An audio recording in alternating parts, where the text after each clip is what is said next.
Hello everyone, so hi, this is Saurabh Raina. इस video में हम बात करेंगे जो most common mistake students exam में करते हैं जिनकी वजह से उनके मार्क्स कट हो जाते हैं। क्या होता है कि स्टूडेंट पूरा एग्जाम अच्छे से लिखते हैं बट स्टिल क्या होता है, कुछ मार्क्स कट जाते हैं बिकॉज ऑफ दिस मिस्टेक। तो सबसे पहले हम बात करेंगे न्यूमेरिकल सॉल्विंग में। बहुत सारे स्टूडेंट्स का ना न्यूमेरिकल सॉल्विंग में काफ़ी ज़्यादा मिस्टेक्स होता है।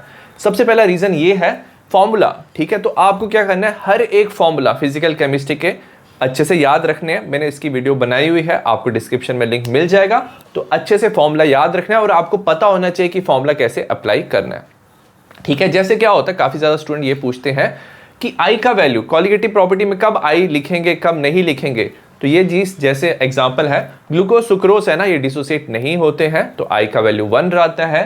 NaCl डिसोसिएट करके 2 आइंस बनाता है तो आई का वैल्यू 2। Na2SO4 डिसोसिएट करके 2 Na प्लस की और एक SO4 2 नेगेटिव की आइंस बनाता है तो आई का वैल्यू 3 हो जाता है। नेक्स्ट हम बात करेंगे कैलकुलेशन में।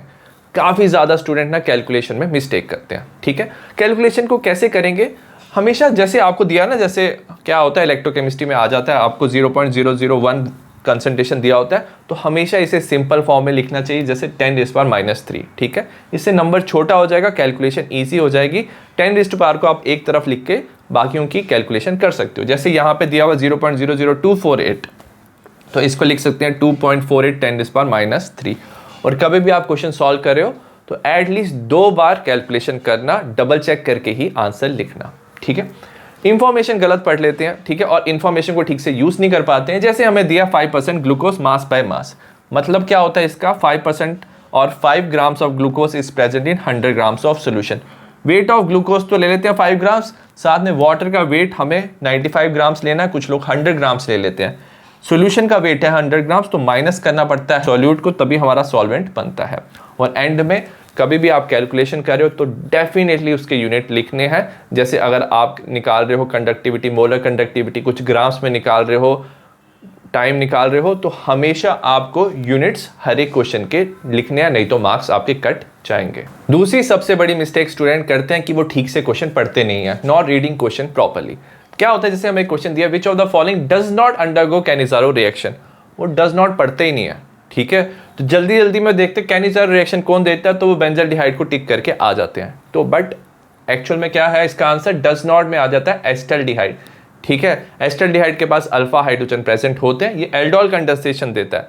वेरस बेंजल्डिहाइड हमारा क्या दे सकता है, बाकी जो तीनों कंपाउंड है वो कैनिज़ारो रिएक्शन दे सकती हैं। तो आपको हमेशा ध्यान से एक बार क्वेश्चन पढ़ना कि कहीं डज नॉट तो नहीं लिखा हुआ है। दूसरी काफ़ी कॉमन मिस्टेक लोग करते हैं, जैसे पूछा होता है कोऑर्डिनेशन नंबर।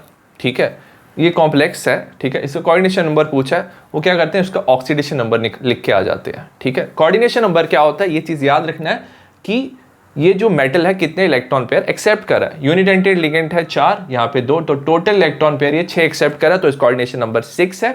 अगर ऑक्सीडेशन नंबर लिखा हुआ है तो इसका कितना चार्ज है, तो हम निकालेंगे x, ये न्यूट्रल है 0, इसका -1 × 2, ओवरऑल चार्ज है +2, तो x = +4। तो ये मिस्टेक्स जो है वो आपको अवॉइड करनी है। थर्ड मिस्टेक जो स्टूडेंट करते हैं कि उन्हें कॉमन नेम याद नहीं होते। ठीक है, क्या वो कंफ्यूज हो जाते हैं कॉमन नेम में। जैसे एसिटोफिनोन आपको प्रिपेयर करना है, बेंजोफिनोन क्वेश्चन में दिया होता है prepare acetophenone from this compound, benzophenone from this compound. तो कॉमन नेम आपको डेफिनेटली याद रखने हैं। ऑलरेडी मैंने वीडियो बनाया हुआ है, उस वीडियो के कमेंट में आपको PDF भी मिल जाएगा। ठीक है, ये एक कंपाउंड है, क्या आप इसका नाम बता सकते हो, तो कमेंट सेक्शन में जरूर इस कंपाउंड का नाम बताना। मिस्टेक नंबर 4 जो स्टूडेंट करते हैं वो है डिस्टिंग्विश टेस्ट में। सपोज हमें दिया हुआ है डिस्टिंग्विश करने के लिए इथेनॉल एंड प्रोपेनॉल। ठीक है, इथेनॉल जो है एल्डिहाइड है, वो टॉलिन टेस्ट देगा, वेरस कीटोन टॉलिन टेस्ट नहीं देगा। तो स्टूडेंट क्या करते हैं, लिखते हैं कि ethanol will give Tollens test, but आपको रिएक्शन भी शो करना है। तो इथेनॉल को आप लोगे अमोनिकल सिल्वर नाइट्रेट के साथ रिएक्ट करोगे बेसिक मीडियम पे, तो हमारा बनेगा CH3COO negative, silver mirror plus NH3 plus H2O। तो आपको इक्वेशन भी लिखना है जब आपको डिस्टिंग्विश टेस्ट दिया है। नेक्स्ट हम बात करें मिस्टेक नंबर 5। ये मिस्टेक है हमारी मैकेनिज्म में। याद रखना, अल्कोहल फिनोल ईथर में से मैकेनिज्म आता है। ठीक है, उसमें क्या होता है, मैकेनिज्म में काफ़ी लोग स्टूडेंट्स जो होते हैं वो क्या करते हैं, एरो की डायरेक्शन गलत कर देते हैं। ठीक है, तो मैकेनिज्म में एरो की डायरेक्शन काफ़ी इंपॉर्टेंट है, नेगेटिव से पॉजिटिव की तरफ होती है। तो जब भी आप क्वेश्चन में मैकेनिज्म अटेम्प्ट कर रहे हो ये वाला क्वेश्चन, तो हमेशा एरो की डायरेक्शन प्रॉपर रखना। नेक्स्ट हम बात करेंगे मिस्टेक नंबर 6 की। ठीक है, ये है not writing answer with structure. ठीक है, सपोज ऑर्गेनिक में आपका रीजन बेस्ड क्वेश्चन आ सकते हैं। क्वेश्चन पूछा है nitration of aniline give meta nitro aniline Y.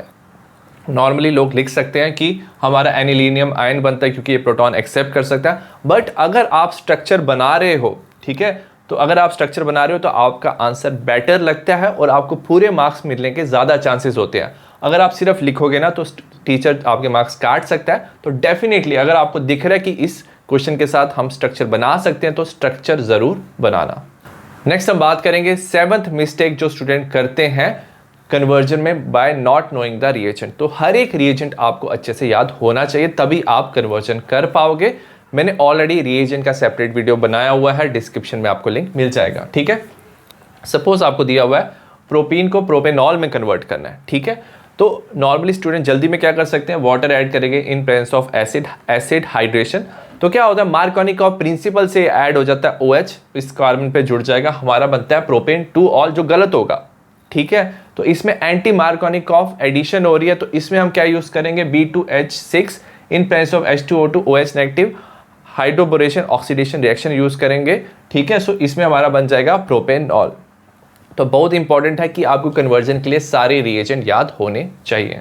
I hope आपको सारी मिस्टेक्स समझ आए हो। एग्जाम में जो भी ये सारी मिस्टेक्स हैं तो ये अवॉइड करने से और आपके अच्छे मार्क्स एग्जाम में ज़रूर आएंगे।